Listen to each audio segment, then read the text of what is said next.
ستاسو ډرایوینګ لایسنس چې دی هغه اوس ستاسو موبایل دی، د دې ګرځولو ته اوس ضرورت نشته. که دا تاسو په کور کې کیدی ستاسو موبایل ستاسو سره، ځکه موبایل هر ټایم د سړي سره وي، نو چې موبایل وي نو دا ستاسو ډرایوینګ لایسنس دی. تاسو له هم پکار دی چې خپل ډرایوینګ لایسنس چې دی دا دې موبایل ته راواړوئ، او چې دې ته تاسو خپل ډرایوینګ لایسنس راواړو نو موبایل د هر سړي سره، او موبایل د سړي نه پاتې کېږي، ځکه هر ټایم په لاس کې نو دې ته فکر وي. خو که دا ستاسو د بټوې نه وغورځېږي یا په کور کې تاسو ځای کې کېښودلو نو بیا ستاسو فکر نه وي چې کله ستاسو نه ټریفک والا تپوس وکړي لایسنس، یا یو ځای کې ستاسو نه د لایسنس تپوس وشي نو تاسو هلو دا لایسنس چې دی دا ښه. نو حکومت چې دا هغه تاسو ته اوس اساني چې ده دا جوړه کړه، اساني دا جوړه کړه چې ستاسو دا ډرایوینګ لایسنس چې دی دا دې موبایل ته راوویشتلو. تاسو نه چې کوم ځای کې تپوس کېږي نو تاسو به دا ډرایوینګ لایسنس چې دی په خپل موبایل کې به تاسو ښایي. دا د محکمو والو لپاره هم ده، لکه ټریفک والو لپاره هم ده.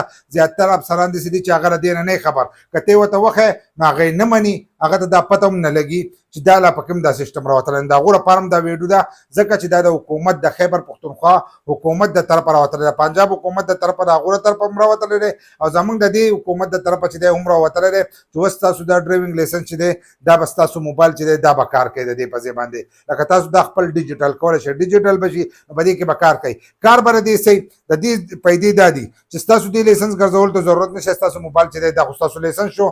دغه شانتې که پولیس یا سرکاري دغه یا دغه شانتې عدالت کې په هر ځای کې ستاسو نه غواړي نو تاسو ورته خپل موبایل چې دی دا خو وشي، او دغه لایسنس چې دی دا ورته تاسو خو وشئ. دی به کار څه کوي؟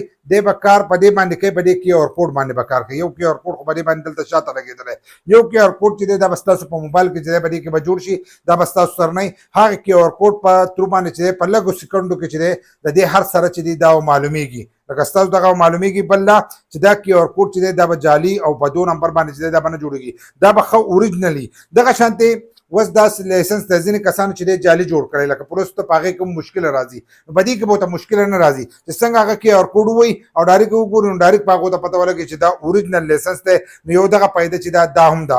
بل لا چې دا به ډېر په تیزۍ سره چې دی د ټول ریکارډ به رالي، لکه ډیجیټل ټول ریکارډ چې دی هغه به دا راغستی کېږي او هغه به تاسو له کار کوي. لکه ستا چې کوم ریکارډ دی د لایسنس نو هغه به مکمل د هغه ډیوایس ته چې دی هغه ته به لاړ شي، د هغه ماشین ته، او هغه په اساس ستا غونډ ریکارډ چې دی دا به وګوري چې دا لایسنس چې دی دا صحیح دی یا غلط دی یا د پیک چې دی دا ورکړی دی. نو دغه کار چې دی دا به د دې په ترو باندې کېږي. دا به تاسو ډیجیټل کوئ څنګه؟ لکه دا به تاسو دې موبایل ته چې دی دا به څنګه راوړو، دا خو تاسو سره په لاس کې دی، نو دې موبایل ته به څنګه راوړي؟ نو د دې دپاره یو اپلیکیشن دی، څنګه چې ما تاسو ته په بله ویډیو کې د دغه ښوولو دغه د ډیجیټل کېدو د شناختي کارت چې هغه تاسو ډیجیټل د راوړلی چې د هغې لپاره پاک آیډنټي اپلیکیشن و، نو چې هغه هم تاسو راوړی نو د هغې ګرځېدو ته هم ضرورت نه راځي.